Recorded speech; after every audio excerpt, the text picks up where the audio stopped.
ബ്രദറെ, ഒരു കാര്യം കൂടെ കുറിച്ചാണ്. അതായത് മുഹമ്മദിന്റെ ഇത്തരത്തിലുള്ളതായ വർണ്ണവെറി അല്ലെങ്കിൽ വംശീയതയാണ് പിൽക്കാലത്ത് ഇസ്ലാം മതവിശ്വാസികൾ തമ്മിൽ തല്ലി ചോരപ്പുഴ ഒഴുക്കുവാൻ കാരണമായി തീർന്നത്. ഇത് ഇവിടുത്തെ ചരിത്രകാരന്മാരൊക്കെ തന്നെ കൃത്യമായി രേഖപ്പെടുത്തി വെച്ചിരിക്കുന്ന ഒരു കാര്യമാണ്.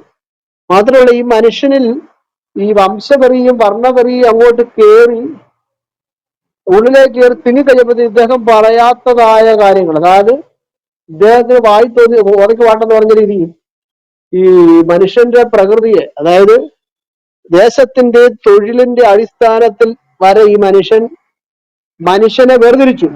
മനുഷ്യന്റെ സ്വഭാവം എങ്ങനെയാ ഉണ്ടാകുന്നത്? മുഹമ്മദിന്റെ കണ്ടുപിടുത്തം കേൾക്കണോ?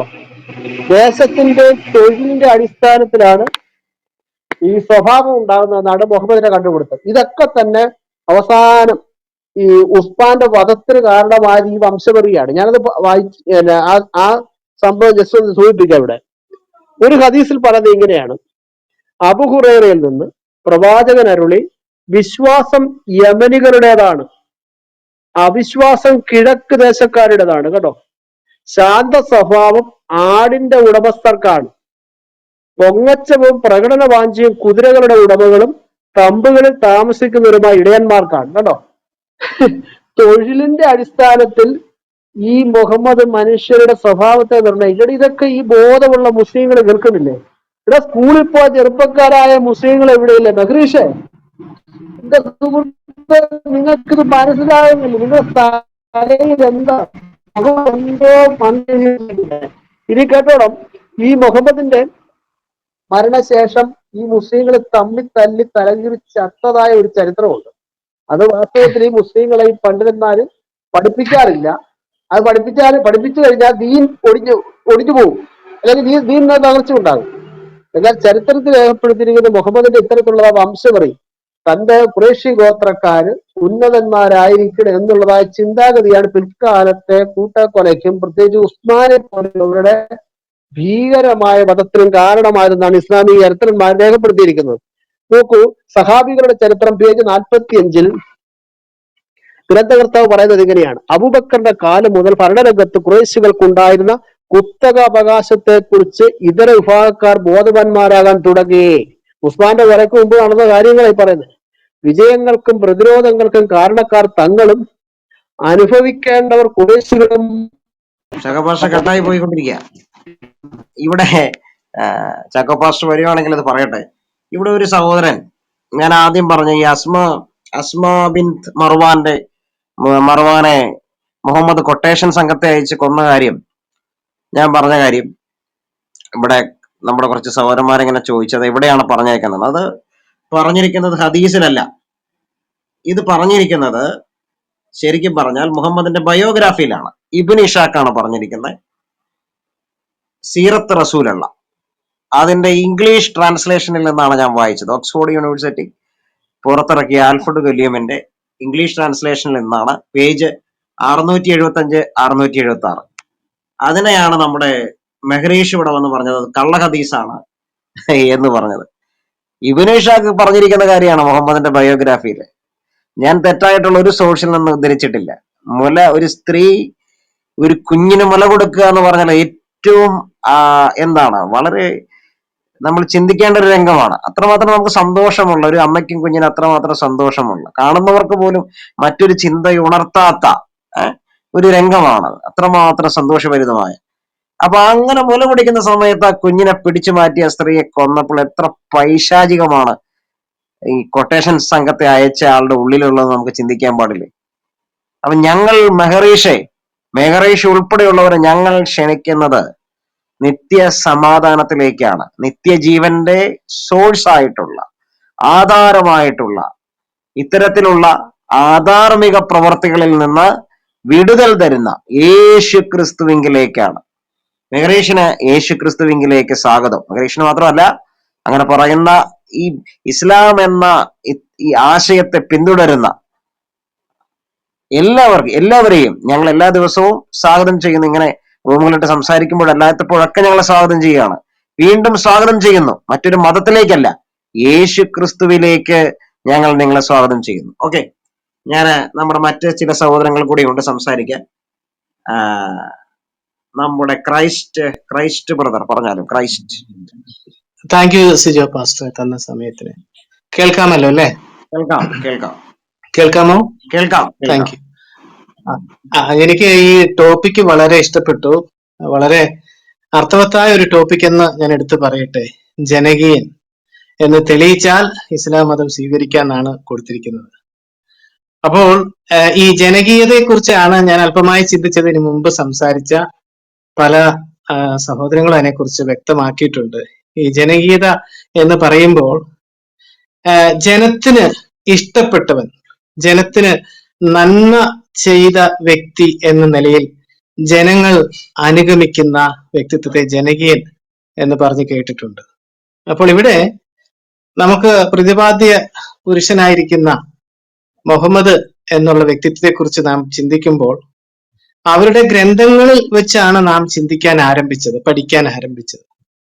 മുഹമ്മദ് എന്ന വ്യക്തിത്വത്തെ കുറിച്ച് മനസ്സിലാക്കാൻ അവരുടെ ഗ്രന്ഥങ്ങളിൽ നിന്നാണ് നമുക്ക് കാര്യങ്ങൾ മനസ്സിലാക്കാൻ ഇടയായി തീർന്നത്. അപ്പോൾ അങ്ങനെ പഠിക്കുമ്പോൾ മുഹമ്മദ് എന്ന് പറയുന്ന വ്യക്തിയുടെ ജീവിതത്തിൽ ഏതെങ്കിലും ഒരു നന്മ എനിക്കറിയാൻ കഴിഞ്ഞ കുറെ നാളുകളായിട്ട് നമ്മുടെ സഹോദരന്മാർ അപ്പോഴപ്പോഴായി ചോദിക്കാറുണ്ട്, ഒരു 5 നന്മ പറയൂ. എന്റെ ഓർമ്മ ശരിയാണെങ്കിൽ കൊടിത്തോട്ട പാസ്റ്ററും അങ്ങനെയുള്ള ചാക്കോ പാസ്റ്ററൊക്കെ ഇങ്ങനെ ചോദിക്കുന്നതായി ഞാൻ കേട്ടിട്ടുണ്ട്. എനിക്ക് ചോദിക്കാനുള്ളത്, ഒരു നന്മ ഇന്ന് നിലവിൽ ലോകത്തിലുള്ള മനുഷ്യർക്ക് പിൻപറ്റാൻ യോഗ്യമാകുന്ന ഏതെങ്കിലും ഒരു നന്മ മുഹമ്മദ് നബിയിൽ ഉണ്ടോ എന്ന് ചോദിച്ചാൽ അതിന്റെ നിഷ്കളങ്കമായ ഉത്തരം ഇല്ല ഇല്ല ഇല്ല എന്നാണ്. ഇനി മുഹമ്മദ് നബിയിൽ എന്താണ് ഉള്ളത്? തീർത്തും ഖുറാന്റെയും ഹദീസുകളും നിഷ്പക്ഷമായി പഠിക്കുന്ന ഒരു വ്യക്തിക്ക് മനസ്സിലാകും, പൂർണ്ണമായും അധാർമികതയിൽ ജീവിച്ച, പാപത്തിൽ ജീവിച്ച ഒരു മനുഷ്യന്റെ ചരിത്രമാണ് നമുക്ക് കാണാൻ സാധിക്കുന്നത്. അപ്പോൾ ഇതിനെക്കുറിച്ച് ഞാൻ പറയുമ്പോൾ എൻ്റെ ഒരു അനുഭവം കൂടി ഞാനൊന്ന് പങ്കുവയ്ക്കട്ടെ. ഒരിക്കല് ഞാനൊരു ഇസ്ലാമിക സുഹൃത്തുമായി വളരെ തീക്ഷ്ണമായ രീതിയിൽ യൂട്യൂബിലൂടെ ടെക്സ്റ്റുകൾ എഴുതി കാര്യങ്ങൾ പറഞ്ഞു. യേശു കർത്താവിനെ കുറിച്ച് എഴുതിയിട്ടും തീരുന്നില്ല. അതിന് എന്നോട് പ്രതിപാദിച്ച ഇസ്ലാമിക സുഹൃത്ത് പറഞ്ഞത്, ഞങ്ങളുടെ നബി അങ്ങനെയാണ് ഇങ്ങനെയാണെന്നൊക്കെ പറയാനിടയായി. എന്നാൽ ഞാൻ പറഞ്ഞു, ഖുറാനും ഹദീസുകളും അങ്ങനെയല്ലല്ലോ പറയുന്നത് എന്ന് പറഞ്ഞപ്പോൾ അദ്ദേഹത്തിന് വലിയ നീരസവും ദേഷ്യവും ഉണ്ടായി. ഞാൻ അദ്ദേഹത്തോട് ഒരു ചോദ്യം ചോദിച്ചു. 5 വയസ്സും 8 മാസവും പ്രായമുള്ള ഒരു കുഞ്ഞിനെ വിവാഹം കഴിച്ചിട്ട് 9 വയസ്സിൽ വീട് കൂടിയ ഒരു മനുഷ്യനല്ലേ താങ്കളുടെ നബി എന്ന് പറഞ്ഞപ്പോൾ ഈ ഇസ്ലാമിക സുഹൃത്ത് ഉടനെ ദേഷ്യപ്പെട്ട്, ഇപ്പോൾ അങ്ങനെയൊരു ഖുറാനിലോ ഹദീസിലോ ഏതെങ്കിലും ഒരു തെളിവ് താങ്കൾ തരുന്നുവെങ്കിൽ ഞാൻ ഇസ്ലാം വിടുമെന്ന് എന്നോട് വളരെ കർക്കശമായിട്ട് എന്നോട് പറയാനിടയായി തീർന്നു. അപ്പോൾ ഞാൻ അപ്പോൾ തന്നെ sunna.com-ൽ ആ പ്രത്യേക ഹദീസിൽ നിന്നുള്ള ആ ഉത്തരം അദ്ദേഹത്തിന് നൽകിയപ്പോൾ അദ്ദേഹം അത് കേട്ടിട്ട് അപ്പോൾ തന്നെ അവിടുന്ന് സ്ഥലം വിട്ടു. ഞാൻ വീണ്ടും ചോദിച്ചു, അദ്ദേഹം പിന്നെ മറുപടി പറയാൻ തയ്യാറായില്ല. എനിക്കറിയില്ല അദ്ദേഹം ഇസ്ലാം ഉപേക്ഷിച്ചോ ഇല്ലയോ എന്നുള്ളത് എനിക്കറിയാൻ കഴിയില്ല. അപ്പോൾ ഞാൻ പറഞ്ഞു വന്നത് ഇങ്ങനെയാണ്, ഒരു വിധത്തിലും ഒരു നന്മയും ഈ മുഹമ്മദ് എന്ന വ്യക്തിത്വത്തിൽ കാണാൻ കഴിയുന്നില്ല. പിന്നെ എന്തുകൊണ്ടാണ് ഈ 1600 വർഷം ഈ മനുഷ്യനെ ഫോളോ ചെയ്യുവാനുള്ള കാരണം? അതിന് പ്രഥമമായിട്ട് 1-2 കാര്യങ്ങൾ പറയാനുണ്ട്. ഒന്നാമത്തെ വിഷയം, ഇന്ന് ഇസ്ലാമിക ലോകത്ത് ഈ ഖുറാനോ ഹദീസുകളോ അല്ലെങ്കിൽ സീറകളോ ഇസ്ലാമിക ഗ്രന്ഥങ്ങളോ നന്നായി പഠിച്ചവർ ആരുണ്ട്? ഉണ്ടായിരിക്കാം, വളരെ ചുരുക്കമായിരിക്കാം. പക്ഷെ ആ പഠിച്ച വ്യക്തികൾ പോലും സത്യം പറയാതെ ആ മതത്തെ സംരക്ഷിക്കാനായിട്ട് ഈ മനുഷ്യനെ വെള്ളപൂശി മാനവരിൽ മഹോന്നതനെന്ന് ഈ സത്യത്തിന് വിരുദ്ധമായിട്ടാണ് ഇന്ന് സമൂഹത്തോട് പറഞ്ഞുകൊണ്ടിരിക്കുന്നത് എന്നുള്ളത് സത്യം തന്നെയാണ്. ഞാൻ ഒരു കാര്യം പറയട്ടെ, ഞാൻ വളരെ അഭിനന്ദിക്കുന്നു. ഇവിടെ ഈ ക്രൈസ്തവ സഹോദരങ്ങൾ, പാസ്റ്റേഴ്സ് അടക്കമുള്ളവർ വളരെ അധ്വാനിച്ച്, അവരുടെ അധ്വാനം വൃഥാവല്ല, വളരെ അധ്വാനിച്ച്, വളരെ പണം ചെലവഴിച്ച്, മാസങ്ങളും വർഷങ്ങളും എടുത്തുകൊണ്ട് ഈ ഖുറാനും ഹദീസുകളും മറ്റുള്ള ഇതര ഗ്രന്ഥങ്ങളൊക്കെ നന്നായി പഠിച്ച്, സഹോദരിമാരും ഉണ്ട്, നന്നായി പഠിച്ച് സമൂഹത്തിന്റെ മുൻപിൽ ഈ ഈ ഖുറാനിലും ഈ ഹദീസുകളിലും അടങ്ങിയിരിക്കുന്ന തിന്മകളെല്ലാം സമൂഹത്തിന് എത്രയോ മുൻപേ അറിയിക്കേണ്ടതായിരുന്നു. എന്നാൽ ഈ കാലത്തിലെങ്കിലും ഇത് അറിയിക്കുവാൻ ദൈവം അവരെ ഉപയോഗിച്ചല്ലോ എന്ന് ഓർത്ത് ഞാൻ ദൈവത്തെ അതിയായി സ്തുതിക്കുകയാണ്. ഒരു കാര്യം കൂടി പറഞ്ഞു ഞാൻ നിർത്തട്ടെ.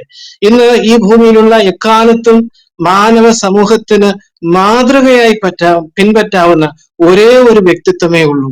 അത് ഞങ്ങൾ പ്രസംഗിക്കുന്ന, ഞങ്ങൾ വിശ്വസിക്കുന്ന കർത്താവായ യേശു ക്രിസ്തുവാണ്. പ്രിയമുള്ളവരെ, യേശു കർത്താവ് ഈ ഭൂമിയിൽ വന്നപ്പോൾ കർത്താവ് പറഞ്ഞു, ഞാൻ സ്വർഗത്തിൽ നിന്നും ഇറങ്ങി വന്നവനാണ്. ഞാൻ പല ആവർത്തി മുസ്ലിം സഹോദരങ്ങളോട് സംവാദിക്കുമ്പോൾ അവരോട് പറഞ്ഞൊരു കാര്യമുണ്ട്. സ്വർഗത്തിൽ നിന്നും ഇറങ്ങി വന്ന യേശു കർത്താവ് പറയുന്നത് നിങ്ങൾക്ക് കേൾപ്പാൻ മനസ്സില്ല. എന്നാൽ മറുഭാഗത്ത് ഭൂമിയിൽ തികച്ചും അധാർമികതയിലും പാപത്തിലും ഒഴുകി ജീവിച്ച ഒരു മനുഷ്യന്റെ വാക്കുകളെ നിങ്ങൾക്ക് കേൾക്കുവാനും വിശ്വസിക്കുവാനും പിൻപറ്റുവാനും നിങ്ങൾക്ക് ഒരു മടിയില്ല. അത് ഓർക്കുമ്പോൾ എനിക്ക് ഒന്നും മനസ്സിലാവും, ഞാൻ ഞെട്ടിപ്പോവുകയാണ് എന്ന് പലപ്പോഴും പറഞ്ഞിട്ടുണ്ട്. എന്നാൽ ക്രിസ്തുവിനെ പിൻപറ്റുന്ന ഏതൊരു മനുഷ്യനും സമൂഹത്തിനും എല്ലാ കാലത്തും നന്മ മാത്രമാണ് ചെയ്യാൻ കഴിയുക. ഞാൻ പറയുന്നത്, ഈ ഭൂമിയിൽ മനുഷ്യരൊക്കെയും പാപികളായിട്ടാണ് ജനിക്കുന്നത് എന്ന് വേദപുസ്തകം പറയുന്നു. എന്നാൽ പാപികളായി ജനിച്ച മനുഷ്യന് വഴികാട്ടുവാനാണ് കർത്താവായ യേശു ക്രിസ്തു വന്ന് പാപത്തിൽ നിന്ന് ഉദ്ധരിക്കുവാൻ, അവരുടെ പാപ വഴികളെ വിട്ടുകളഞ്ഞ് ആ നീതിയുടെ മാർഗത്തിൽ, ആ വിശുദ്ധിയുടെ മാർഗത്തിൽ നയിക്കുവാനായി യേശു ക്രിസ്തു വന്നു. മറുഭാഗത്ത് മുഹമ്മദ് കാണിച്ച മാതൃക എന്താണ്? ലോകത്തിന് അസമാധാനം വിതച്ചു. ഇന്ന് തീവ്രവാദം എവിടെയൊക്കെ തലപൊക്കുന്നുണ്ടോ അതിന്റെയൊക്കെയും പുറകിൽ മുഹമ്മദിന്റെ സംഭാവന എന്ന് നമുക്ക് അത് മറന്നു കളയാൻ കഴിയില്ല. ഖുറാൻ തന്നെ വായിക്കുമ്പോൾ നമുക്ക് മനസ്സിലാകുന്നത്, നമ്മുടെ കൊച്ചു കേരളത്തിൽ തന്നെ അതിന്റെ എത്രയോ ഉദാഹരണങ്ങൾ നടന്നുകൊണ്ടിരിക്കുന്നു. ജോസഫ് മാഷിന്റെ കൈവെട്ടിയതടക്കം ഒരുപാട് സംഭവങ്ങൾ. ആലപ്പുഴ പട്ടണത്തിൽ അവിലും മലരും കരുതിക്കോ എന്ന് പറഞ്ഞ പബ്ലിക്കിൽ നട്ടുച്ച നേരത്ത് ഒരു മടിയും കൂടാതെ വിളിച്ചു പറയുവാൻ കാരണമായി തീർന്നത് മുഹമ്മദിന്റെ ഗ്രന്ഥവുമാണ്. അതുകൊണ്ട് പ്രിയമുള്ളവരെ, എന്റെ വാക്കുകളെ ഞാൻ അവസാനിപ്പിക്കുകയാണ്. ലോകത്തിൽ മനുഷ്യന് മാതൃകയായി ജീവിക്കുവാൻ മാതൃക കാണിച്ച ഒരേ ഒരു ഗുരുവേ ഉള്ളൂ, അത് കർത്താവായ യേശുക്രിസ്തുവാണ്. യേശുക്രിസ്തു വന്നതിന്റെ ഉദ്ദേശം തന്നെ മാനവജാതിയെ പാപത്തിൽ നിന്നും വീണ്ടെടുക്കുവാനും അവർക്ക് പാപക്ഷമ നൽകുവാനും നിത്യജീവൻ നൽകുവാനും എന്നേക്കും സ്വർഗത്തിൽ ജീവിക്കുവാൻ വസിക്കുവാൻ ആ വലിയ പ്രവൃത്തി കാൽവരി ക്രൂശിൽ തികച്ചു. ഇന്ന് എന്നെ കേൾക്കുന്ന ആരെങ്കിലും, നിങ്ങൾക്ക് മാതൃക പിൻപറ്റാൻ ആരെങ്കിലും നിങ്ങൾക്ക് ഈ ഭൂമിയിലുണ്ടെങ്കിൽ അത് കർത്താവായ യേശു ക്രിസ്തു മാത്രമാണെന്ന് അസന്നിഗ്ധമായി പറയട്ടെ. ബൈബിൾ അത് വ്യക്തമാക്കുന്നു. Thank you. തന്ന സമയത്തിന് നന്ദി പറയുന്നു. ദൈവനാമം മഹത്വപ്പെടുമാറാകട്ടെ. Thank you. Thank you Christ ബ്രദറെ. നമ്മുടെ ചർച്ച വളരെ നന്നായിട്ട് പോവുകയാണ്. നിങ്ങൾ ഇത് ഷെയർ ചെയ്യണം. നമ്മളതിൻ്റെ ഒരു അവസാന സമയങ്ങളിലേക്ക് വന്നുകൊണ്ടിരിക്കുകയാണ്. 6 മണിക്ക് നമ്മൾ സ്റ്റാർട്ട് ചെയ്തതാണ്. നിങ്ങളെല്ലാവരും വളരെ കാര്യമായിട്ട് സംസാരിക്കുന്നു, ചർച്ച ചെയ്യുന്നു. തീർച്ചയായിട്ടും ചർച്ച ചെയ്യപ്പെടേണ്ട വിഷയമാണ്. മുഹമ്മദ് ജനകീയൻ എന്ന പേരിലൊരു 24 മീഡിയ വണ്ണിലൊക്കെ വന്ന അതിന്റെ അടിസ്ഥാനത്തിലാണ് ഞാൻ അവിടെ ഒരു യേശുക്രിസ്തു ലോകത്തിന്റെ വെളിച്ചമാണ് എന്ന് പറഞ്ഞൊരു കമന്റ് ഇട്ടു. അതിന്റെ അടിയിൽ വന്ന് വലിയൊരു ഡിസ്കഷൻ തന്നെ നമ്മുടെ സഹോദരന്മാർ അവിടെ വന്ന് തന്നെ നടത്തി. അപ്പൊ അതാണ് എന്നെ ഇങ്ങനെ ഒരു റൂം ഇടാനായിട്ട് പ്രേരിപ്പിച്ചത്. എന്താണെങ്കിലും മുഹമ്മദ് ജനകീയൻ എന്ന് തെളിയിച്ചാൽ ഇസ്ലാം സ്വീകരിക്കാം എന്നുള്ള ഞങ്ങളുടെ ഓഫർ അവിടെ നിൽക്കുവാണ്. മുസ്ലിം സഹോദരങ്ങൾക്ക് മുകളിൽ കയറി വരാം. മെഴുകേശ്വറി എന്താണ് പേര്? അദ്ദേഹത്തിന്റെ പേര് മെഴുകേഷ് എന്നാണോ? മെഹരീഷ് മുകളിലേക്ക് ഒരുപാട് തവണ നമ്മളവിടെ സംസാരിച്ചിട്ടുള്ള ആളാണ് മെഹരീഷ് പറയുന്നത് ഖുറാൻ മാത്രമേ ഉള്ളൂ, ഹദീസില്ല, മറ്റൊന്നും ഇല്ല എന്നുള്ളതാണ്. മെഹരീഷ് പോരെ, സംസാരിക്കാനായിട്ട് പോരെ, കുഴപ്പമില്ല. നമ്മുടെ ലീ സിസ്റ്റർ ഇവിടെ ഉണ്ടോ? ഉണ്ടെങ്കിൽ പറഞ്ഞാൽ. ലീ സിസ്റ്റർ ഉണ്ടോ? ഞാനിവിടെ ഉണ്ട്. ഹലോ, കേൾക്കുന്നുണ്ടോ? പറഞ്ഞോ, കേൾക്കുന്നു. മെഹരീഷിനെ എടുക്കുവാണോ? ഞാൻ വെയിറ്റ് ചെയ്യണോ? ഇല്ല, മെഹരീഷ് ഇപ്പൊ വരും. സംസാരിച്ചോ. മെഹരീഷ് ആദ്യം ഞാൻ സംസാരിച്ചിട്ട് ഇടയ്ക്ക് കയറി, അതുകൊണ്ടൊന്ന് ജസ്റ്റ് താഴെ വിട്ടതാ. മെഹരീഷിന് എന്താ പറയാനുള്ളതെന്ന് കേൾക്കട്ടെ.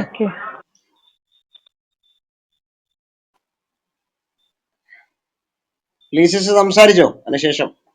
ഓക്കെ.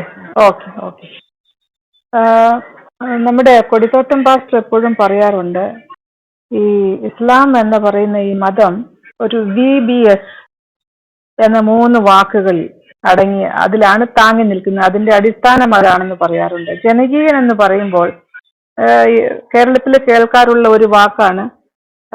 ഇതിനു മുമ്പുണ്ടായിരുന്ന ചീഫ് മിനിസ്റ്റർ ഉമ്മൻചാണ്ടി സാർ, അദ്ദേഹം ജനകീയനായിരുന്നു. ജനങ്ങളുടെ ഇടയിലേക്ക് ഇറങ്ങിച്ചെല്ലാൻ അദ്ദേഹത്തിന് ഭയമില്ലായിരുന്നു. എപ്പോഴും അദ്ദേഹത്തിന്റെ കൂടെ ഒരു ജനക്കൂട്ടം അദ്ദേഹത്തെ കാണാൻ വീട്ടിലും പോകുന്ന സ്ഥലങ്ങളിലും വളരെ ജനകീയനായിരുന്നു എന്ന് കേട്ടിട്ടുണ്ട്. ജനങ്ങളോട് ചേർന്ന് നിൽക്കുന്നവനും ജനങ്ങൾക്ക് സമാധാനവും സന്തോഷം ചെയ്യാനായിട്ട് വേണ്ടി പ്രവർത്തിക്കുന്ന ഒരാള് എന്ന രീതിയിൽ. അതുപോലെ തന്നെ ഇതിനു മുമ്പുണ്ടായിരുന്ന ഒരു ചീഫ് മിനിസ്റ്ററെ പറ്റിയും അച്യുതാനന്ദൻ, അദ്ദേഹത്തെ പറ്റിയും ജനകീയൻ എന്നുള്ള പേര് കേട്ടിട്ടുണ്ട്. എന്താണ് അദ്ദേഹത്തിന്റെ പ്രവൃത്തി എനിക്ക് ശരിക്കും അറിഞ്ഞുകൂടാ. പക്ഷെ ഞാൻ ഒരു ജനകീയനായ ഒരു മനുഷ്യൻ എന്ന് പറഞ്ഞാല് ജനങ്ങൾക്ക് പ്രിയപ്പെട്ടവനും ജനങ്ങൾക്ക് നന്മ ചെയ്തവനും ജനങ്ങൾ എപ്പോഴും അദ്ദേഹത്തോട് ഒരു അടുപ്പം സ്വന്തം ആളെ പോലെ കരുതുന്ന ഒരാളുമായിരിക്കണം ഒരു നേതാവ് എന്ന നിലയിൽ, ഒരു ജനകീയനായ നേതാവ്. പക്ഷെ ഈ മുഹമ്മദ് അങ്ങനെയായിരുന്നു. മുസ്ലിങ്ങൾ പ്രവാചകൻ എന്ന് പറയുന്ന ഈ മുഹമ്മദ് അങ്ങനെയായിരുന്നു. മുഹമ്മദിന്റെ ജീവിതം പാസ്റ്റർ പറയുന്ന VBSന്റെ 1ാം വാക്ക് മാത്രം എടുക്കാം, വയലൻസ്. ഈ മതം തന്നെ വയലൻസിൽ തുടങ്ങി വയലൻസ് കൊണ്ട് ഈ ലോകത്തെ തന്നെ അവസാനിപ്പിക്കാനായിട്ട് പ്ലാൻ ചെയ്യുന്ന, അതിന്റെ പദ്ധതിയിടുന്ന ഒരു മതം തന്നെയല്ലേ ഈ ഇസ്ലാം മതം? ഇതെങ്ങനെ ജനകീയം എന്ന് പറയാൻ പറ്റും? വെറുതെ എന്തെങ്കിലും പറയുക എന്നുള്ളതല്ല, ഇത് പ്രൂവ് ചെയ്യണം ഇവർ വരുന്നവര്. ഈ വയലൻസ് തുടങ്ങുന്നത്, ഇസ്ലാമിലെ വയലൻസ് തുടങ്ങുന്നത് ഏതോ ഒരു ഗുഹയിൽ വെച്ചിട്ടാണ്. അതിന് ഹീര ഗുഹ എന്നൊക്കെ പേർ പറയപ്പെടുന്നു. ഹീര ഗുഹ എന്നുള്ള പേരൊക്കെ ഉള്ള ഗുഹകളുണ്ട്. അത് മക്കയിലല്ല, അത് പെട്രയുടെ സമീപ പ്രദേശങ്ങളിൽ ഈ പേരിലുള്ള ഗുഹകളൊക്കെ ഉള്ളതായിട്ടാണ് ഇപ്പോൾ അറിയപ്പെടുന്നത്. ഈ ഗുഹയിൽ വെച്ചിട്ട് ഒരു ഒരു ഒരു അരൂപിയായ ഏതോ ഒരു ജീവി ഈ മുഹമ്മദ് എന്ന് പറയുന്ന അന്ന് ഖദം എന്ന് പേരുണ്ടായിരുന്ന മനുഷ്യനെ പിടിച്ച് ശരീരമാസകലം ഞെക്കി ഏറ്റവും ഒരു വലിയൊരു വയലൻസ് ആണ് അദ്ദേഹത്തിന്റെ ശരീരത്തിനോടും മനസ്സിനോടും അവിടെ ചെയ്തത്. മുഹമ്മദ് എന്ന് പറയുന്ന ഈ ഖദം ആ ഭയപ്പാടോടെ, അതീവ ഭയപ്പാട്, അതായത് ഭയം ജനിപ്പിക്കുകയാണ് ആദ്യത്തെ ഈ മതത്തിന്റെ തുടക്കത്തിൽ ചെയ്യുന്ന പരിപാടി. അവിടെ നിന്ന് അദ്ദേഹം ഓടിപ്പോയി. തനിക്ക് പിശാചി പിടിച്ചുവോ, എനിക്ക് ഭ്രാന്ത് പിടിച്ചോ, എന്നെ പിശാചി പിടിച്ചോ എന്നാണ് അദ്ദേഹത്തിന് ആദ്യം തോന്നിയത്. അതായത് ഒരു ഈവിൾ ഡിമോണിക് പൊസഷനിലേക്കാണ് ഇദ്ദേഹം പോയതെന്ന് ഇദ്ദേഹം തന്നെ വിചാരിച്ചിരിക്കുകയാണ്. അതേസമയം ബൈബിളിൽ ഒരിടത്തും ഒരു പ്രവാചകന്റെയും അടുത്തേക്ക് വന്ന ഒരു ദൂതന്മാരും, ഗബ്രിയേൽ എന്ന ദൂതനെ പലയിടത്തും നമുക്ക് കാണാം, ഒരിടത്തും ആൾക്കാരെ പിടിച്ച് ഞെക്കുകയോ ഭയപ്പെടുത്തുകയോ ഭീതിപ്പെടുത്തുകയോ ചെയ്യുകയല്ല ചെയ്തത്. ഒരു ദൂതുമായി വരും, ആ ദൂത് അവർക്ക് കൊടുക്കും, അവരുടെ ചോദ്യങ്ങൾക്ക് ഉത്തരം പറയും, സ്വയം പരിചയപ്പെടുത്തും. ഇങ്ങനെ ഒന്നും ചെയ്യാതെ ഹീര ഗുഹയിൽ ഇതൊന്നുമല്ല നടന്നത്. ഈ മനുഷ്യനെ ഭയപ്പെടുത്തുക മാത്രമല്ല, ദേഹമാസകലം പിടിച്ച് ഞെക്കി എന്തോ ഒരു കാര്യം പറയാൻ പറഞ്ഞു, വായിക്കാൻ പറഞ്ഞു. പുസ്തകമോ റീഡിംഗ് ഒന്നും കൊടുക്കാതെ എന്തോ വായിക്കാൻ പറഞ്ഞു. 3 തവണ പറഞ്ഞിട്ട് ഞെക്കി. അവിടുന്ന് അദ്ദേഹം ഓടി രക്ഷപ്പെടുകയാണ്, വിറച്ചുകൊണ്ട്. പനി പിടിച്ചാണ് വീട്ടിൽ ചെല്ലുന്നത്. എന്നിട്ട് എന്നെ പുതപ്പിക്കെന്ന് പറയുകയാണ് ചെയ്യുന്നത്. ഇവിടെയാണ് ഈ വയലൻസ് തുടങ്ങുന്നത്. ഒരു ദുരാത്മാവ് വന്നിട്ട് ഈ മനുഷ്യനെ ഭയപ്പെടുത്തിയിട്ട് ആ ദുരാത്മാവ് അതിന്റെ പേരോ അഡ്രസ്സോ ഒന്നും പറയാത്ത ഈ ദുരാത്മാവിനെ തന്റെ ഭാര്യയും തന്റെ ഭാര്യയുടെ ഒരു കസിനും കൂടി ഇത് ഏതോ ഒരു മൂസായ്ക്ക് പ്രത്യക്ഷപ്പെട്ട ഒരു മലക്കാണെന്നും പറഞ്ഞ് അവർ തന്നെ അങ്ങ് തീരുമാനിക്കുകയാണ്. അതിനുശേഷം സംഭവിക്കുന്നത് എന്താണ്? മുഹമ്മദ് മറ്റുള്ളവരെ ഇതേ രീതിയിൽ കീഴ്പ്പെടുത്തി, വയലൻസ് മൂലം കീഴ്പ്പെടുത്താൻ ശ്രമിക്കുന്നു. മക്കയിലുള്ളവരെ കീഴ്പ്പെടുത്താൻ നോക്കിയിട്ട് പറ്റിയില്ല. പിന്നെ മദീന ചെന്നിട്ട് അവിടെ പറ്റിയില്ല. അവിടെ പിന്നെ വാളെടുത്ത് മനുഷ്യരെ കീഴ്പ്പെടുത്തുകയാണ്. അവിടെ പ്രബലനായി കഴിഞ്ഞപ്പോൾ തിരിച്ചു മക്കയിൽ വന്ന് അവിടെയുള്ളവരെ വാളെടുത്ത് കീഴ്പ്പെടുത്തുക. അപ്പൊ ഇസ്ലാം എന്ന് പറഞ്ഞാൽ മറ്റുള്ളവരെ കീഴ്പ്പെടുത്തുക. ഇസ്ലാം മീൻസ് ടു സറണ്ടർ, കീഴടങ്ങുക എന്നാണ് ഇതിന്റെ അർത്ഥം. ഇതെങ്ങനെയാണ് ജനകീയമാകുന്നത്? മനുഷ്യരെല്ലാം ഇയാൾക്ക് കീഴ്പ്പെടണമെന്നും ഇയാള് പറഞ്ഞ രീതിയിൽ ജീവിക്കണമെന്നും ഇയാള് പറഞ്ഞ സാധനങ്ങൾ തിന്നണമെന്നും ഇയാള് ത്യജിക്കണമെന്ന് പറഞ്ഞത് ത്യജിക്കണമെന്നും പറഞ്ഞത് ഇതെന്ത് മതമാണോ ഇത്? ഇത് ജനകീയമാണോ ഇത്? ഇത് ദൈവമാണോ? ഇതേതോ ദുരാത്മാവ് പിടിച്ച ഒരു മനുഷ്യന്റെ ജൽപ്പനങ്ങൾ എന്ന് പറയുന്ന ഈ കിതാബ് ഇപ്പൊ മെഹറീഷ് അവിടെ ഇരുന്നു കൊണ്ട് പറഞ്ഞു ഇത് ദൈവത്തിന്റെ വചനമാണെന്ന്. ദൈവത്തിന്റെ വചനം ഒന്നൊന്നായിട്ട് അങ്ങോട്ട് വായിച്ചു നോക്കിക്കഴിഞ്ഞാല് കാണാൻ പറ്റും. അവിടെ റോസ് സിസ്റ്റർ എഴുതിയിട്ടിട്ടുണ്ട്. ഇതിന്റെ ഉള്ളിലുള്ള കഥകളൊക്കെ പുറത്തേക്ക് ഞങ്ങൾ വായിച്ചു മലയാളത്തിലും ഇംഗ്ലീഷിലും വായിക്കുമ്പോഴല്ലേ ഇത് എന്ത് സാധനമാണിതെന്ന്. ഇതേതോ ദുരാത്മാവിന്റെ ജൽപ്പനങ്ങൾ തന്നെ. ഒരു മനുഷ്യൻ അത് എഴുതി വെച്ചു. മുഹമ്മദിന്റെ വായിലായിരുന്നു ഇതിന്റെ എല്ലാം ഉത്ഭവം. ഈ വാക്കുകളുടെ എല്ലാ ഉത്ഭവം മുഹമ്മദിന്റെ വായിൽ നിന്ന് തന്നെയായിരുന്നു. ഇങ്ങനെയുള്ള ഒരു മനുഷ്യനെ ജനകീയനാക്കി കാണിക്കട്ടെ. നിങ്ങൾ വന്ന് ജനകീയനായി കാണിക്കൂ. നമ്മൾക്കൊരു ട്രെയിൻ എടുത്ത് എല്ലാവർക്കും കൂടിയിട്ട് പൊന്നാനിക്ക് പോകാം. അവിടെ റെയിൽവേ സ്റ്റേഷൻ ഉണ്ടെങ്കിൽ, അല്ലെങ്കിൽ നമുക്ക് ബസ് പിടിച്ച് എല്ലാവർക്കും കൂടി പോകാം. ജനകീയനാണെന്ന് വന്ന് തെളിയിക്കൂ. അത്രയും ഞാൻ പറഞ്ഞു. ഇപ്പൊ എന്റെ വാക്കുകളെ അവസാനിപ്പിക്കുന്നു. സമയം തന്നതിന് നന്ദി. അതെ, നമ്മുടെ ആ ഓഫർ നിലനിൽക്കുന്നുണ്ട്. ജനകീയനാണെന്ന് തെളിയിച്ചാൽ ഇസ്ലാം സ്വീകരിക്കും എന്നുള്ളതാണ് ആ ഓഫർ. ഈ മെഹറീഷ് പറയുന്ന മെഹറീഷിന് മറുപടി പറയേണ്ട ആവശ്യമുണ്ടോ? ഇല്ലാന്നാണ് എനിക്ക് തോന്നുന്നത്. കാരണം ഇതിന്റെ ABCD മെഹറീഷിന് അറിയത്തില്ല. ഹദീസ് തള്ളിയാൽ എന്താണ് അവസ്ഥ? മുഹമ്മദിനെ കുറിച്ച് തന്നെ എത്ര പരാമർശങ്ങൾ ഖുറാനിലുണ്ട്. ഖുറാൻ വെച്ച് എങ്ങനെ മുഹമ്മദിനെ പ്രവാചകനാണെന്ന് തെളിയിക്കുന്നത്? ഇന്ന് മുസ്ലിങ്ങൾ ജീവിക്കുന്ന ജീവിത രീതി, അത് അനുവർത്തിക്കേണ്ട നബിചര്യ, അവിടെ അനുവർത്തിക്കേണ്ട നബിചര്യയൊക്കെ എവിടെ നിന്നാണ് കിട്ടുന്നത്? ഹദീസിൽ നിന്നാണ് കിട്ടുന്നത്. ഹദീസിനെ തള്ളിയ ചേകന്നൂർ മൗലയ്ക്ക് ഉണ്ടായ അവസ്ഥ എന്താന്ന് മെഹറീഷിന് അറിയാമോ? ഹദീസിനെ തള്ളിയാനുള്ള അവസ്ഥ എന്താന്ന് മെഹറീഷിന് അറിയാമോ? അല്ലെങ്കിൽ പിന്നെ അധികാരവും പദവിയുള്ള ആളായിരിക്കണം, നമ്മുടെ മുഹമ്മദ് ബിൻ സൽമാനെ പോലുള്ള ആളുകളായിരിക്കണം. അല്ലെങ്കിൽ വളരെ ശോചനീയമാണ് മെഹറീഷ്. ഈ പിള്ളേര് മെഴുകേഷ് എന്ന് പറഞ്ഞ എന്റെ വായിൽ എപ്പോഴും മെഴുകേഷ് എന്നാ വരുന്നത്. മെഹറീഷ് എന്നാണ് പേര് അല്ലെ? മെഹറീഷ്. അപ്പൊ മെഹറീഷ് മനസ്സിലാക്കണം, ഇത് തള്ളിക്കഴിഞ്ഞാൽ പിന്നെ തീർന്നു. ഹദീസ് തള്ളിക്കഴിഞ്ഞാൽ തീർന്നു. ഹദീസ് ഇല്ലാതെ ഖുറാൻ വ്യാഖ്യാനിക്കാൻ പറ്റില്ല. പോയി ഹദീസിന്റെ ശാസ്ത്രമൊക്കെ പഠിക്കേ, അക്ബറിനോടൊക്കെ ചോദിച്ച് പഠിക്കുക. അല്ലാതെ ഇപ്പൊ ഞാൻ എന്താ പറയാ?